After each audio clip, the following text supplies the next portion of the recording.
Vous êtes bien sur Europe 1. Les enfants d'Europe 1.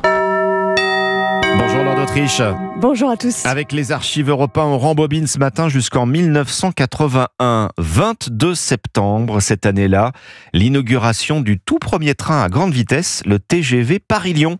Oui, le tout premier TGV relie Paris à Lyon en 2h40, inauguré par le président François Mitterrand. Orange et gris, le nez aérodynamique inspiré du devant d'une Porsche, les rames articulées, et voilà donc le train à grande vitesse. On a voulu que le conducteur fasse un travail intelligent, une facilité au maximum de ce travail au travers de certains automatismes malgré tout. Et le président de la République, François Mitterrand, fils d'un chef de gare, se prête alors à l'exercice à bord du TGV. Le président de la République avait amené à quai le TGV dont il avait pris les commandes à Mâcon. Pendant ce parcours de 50 km couvert en 20 minutes, François Mitterrand n'a pas pu apercevoir son paysage fétiche, la roche de Solutré, noyée dans le brouillard qui recouvrait le pays de Lamartine.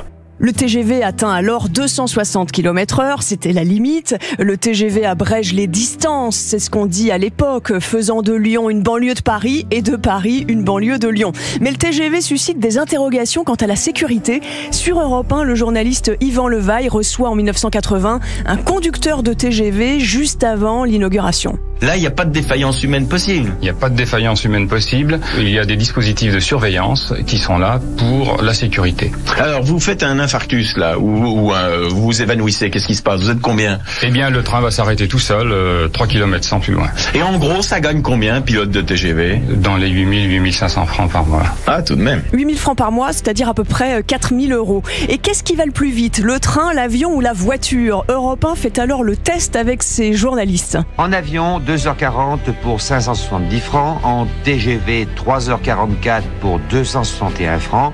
En voiture, 4h30 pour 278 francs. 2h40 pour l'avion donc et 1 heure de plus en train. Après le Paris-Lyon, eh bien ce sera le TGV Atlantique qui sera inauguré en 1989. Merci Laure d'Autriche. Tous les épisodes des enfants d'Europe 1 disponibles dès à présent sur l'appli Europe 1 et sur europe1.fr.